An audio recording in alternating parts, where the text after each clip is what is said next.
Assalamualaikum warahmatullahi wabarakatuh. Jumpa lagi dengan kami guys. Kali ini akan kami menerangkan di antara juga yang membatalkan sholat, yaitu terbukanya sebagian aurat yang memang wajib menutupi aurat tersebut karena biar sholatnya sah. Jadi kalau nggak ditutupi aurat itu maka sholatnya tidak sah. Apabila tidak ada uzur, bila tidak ditutupi seketika, yaitu dengan cepat-cepat ditutupi. Apabila ada uzur, seperti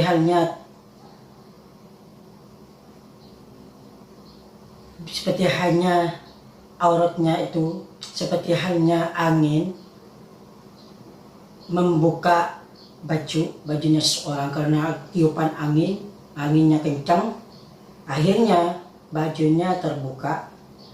Kemudian setelah terbuka, orang tersebut waktu sholat, dalam keadaan sholat, menutupi langsung seketika itu. Maka kalau ditutupi seketika itu juga langsung cepat-cepat, maka sholatnya tidak batal.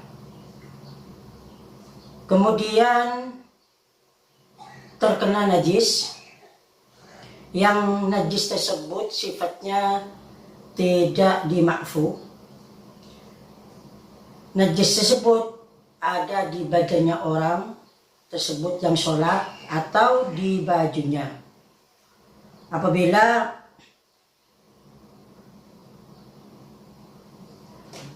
sekalipun tidak bergerak dengan bergeraknya orang tersebut, karena baju itu dinisbatkan pada orang tersebut, dan najis itu dapat membatalkan seorang yang sholat apabila tidak dilemparkan seketika itu, yaitu dengan cepat-cepat dilemparkan tanpa disentuh. Misalnya ada di bajunya langsung dikibaskan dan tanpa disentuh.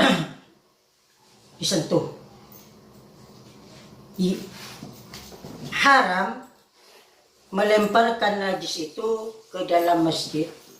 Apabila orang tersebut sholat di dalam masjid, terkena najis, kemudian seketika itu dilemparkan najis itu, akhirnya jatuh ke dalam masjid, itu hukumnya haram. Apabila waktunya masih muat, masih lama waktunya, dan najisnya masjid tersebut dihasilkan dengan najis yang dilemparkan tadi. Kemudian apabila orang tersebut melemparkan dengan tangannya, melemparkan najis itu dengan tangannya, maka sholatnya batal, atau dengan kayu juga batal. Di salah satu wajah dari salah satu pendapat dari ada dua pendapat, yaitu qaul mu'tamad yang dikeluarkan oleh Imam Barmawi. Dan juga membatalkan sholat mendahului imam. Jadi orang yang berjemaah, makmumnya itu mendahului. Imam masih berdiri baca Fatihah, makmumnya sudah ruku. Jadi mendahului imam. Dengan dua rukun fi'li yang berturut-turut tanpa ada uzur. Sebenarnya orang tersebut sengaja dan tahu keharamannya tersebut karena jeleknya mukhalafah. Apabila orang tersebut lupa atau tidak tahu keharamannya, tentang hukum keharamannya mendahului imam atau memang orang tersebut lupa, maka itu tidak membahayakan, artinya sholatnya tidak batal. Lakin la yu'tadu lahu biha, akan tetapi 2 rakaat fi'li tersebut yang mendahului imam itu tidak dianggap. Jadi harus mengulangi lagi nanti. Harus ditambahin. Apabila orang tersebut tidak ada, tidak menambahi dia dengan sebagai ganti dari 2 rakaat yang mendahului imam itu, karena lupa atau bodoh, maka lakukanlah setelah imamnya menguluk salam dengan 1 rakaat. Apabila tidak, maka orang tersebut harus i'adah sholat. Adapun gambaran dari mendahului imam dengan kedua rakaat fi'li, yaitu sebetulnya orang tersebut rukuk dan i'tidal, kemudian dia turun untuk sujud misalnya, sedangkan imamnya itu masih berdiri. Dan di dalam i'tidal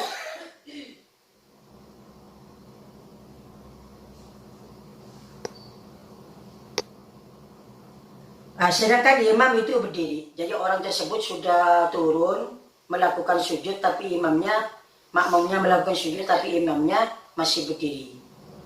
Atau orang tersebut ruku sebelum imam ruku, kemudian ketika imam hendak ruku, orang tersebut i'tidal.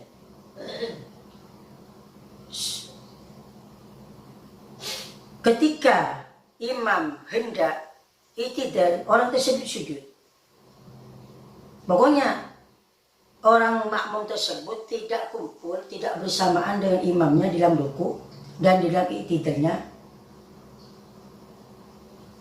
Dan ulama berbeda-beda pendapat di dalam ketinggalan, hukumnya makmum ketinggalan kepada imam. Kalau mendahului imam itu lebih jelek, karena itu hukumnya haram. Mendahului imam itu hukumnya haram dengan 1 rukun apabila orang tersebut mengetahui dan disengaja. Berbeda dengan ketinggalan, imamnya ruku, orangnya itu masih berdiri, makmumnya masih diri, atau i'tidal, makmumnya masih berdiri, belum ruku. Maka hukumnya kalau ketinggalan itu hukumnya makruh.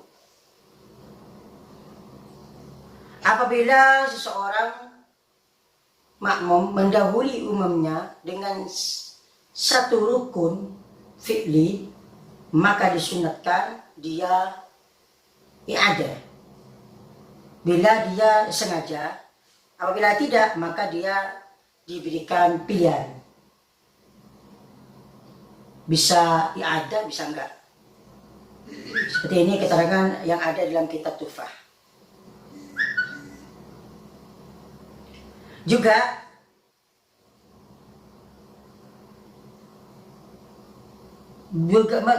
membatalkan sholat, yaitu ketinggalan dari imam,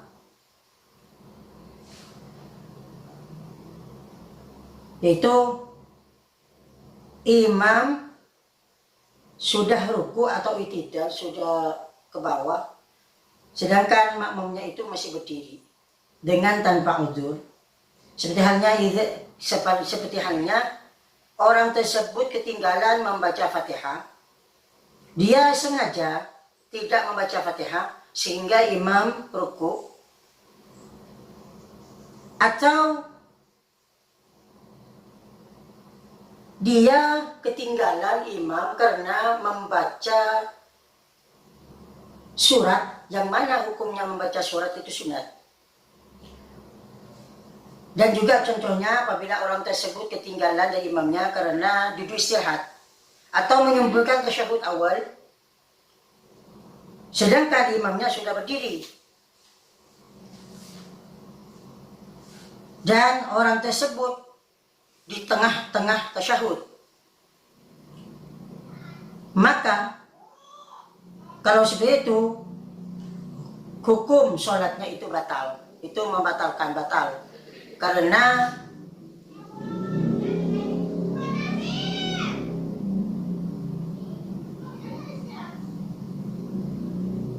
orang tersebut lalai dengan duduk istirahat, yang mana duduk istirahat itu tidak dianjurkan.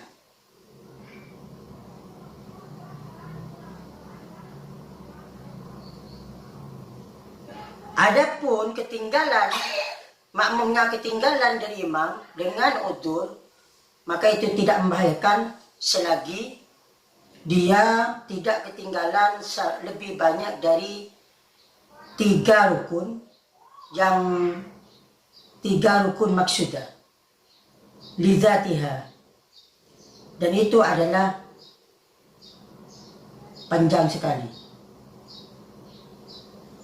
Maka di dalam 3 rukun tersebut, i'tidal tidak dihitung, juga duduk di antara kedua sujud juga tidak dihitung.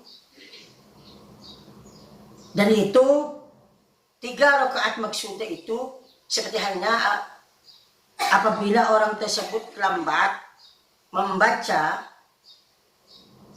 Fatihah, karena orang tersebut punya kelemahan yang memang dari dulu, dari dalam kandungan kelemahan, atau dia menunggu saktahnya imam, diamnya imam untuk membaca Fatihah. Kemudian dia ruku setelah Fatihah, membaca Fatihah, atau dia lupa dari membaca Fatihah sehingga imamnya itu ruku, disamakan dengan menunggu diamnya imam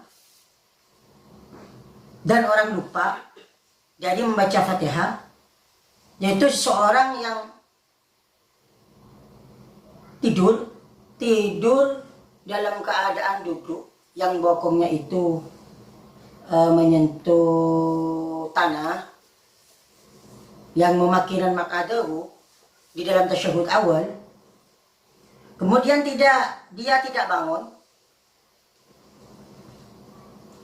kecuali dia sedangkan imamnya dia ruku. Nah, seperti ini keterangan yang ada di dalam kitab Tufah. Demikianlah, semoga bermanfaat. Wassalamualaikum warahmatullahi wabarakatuh.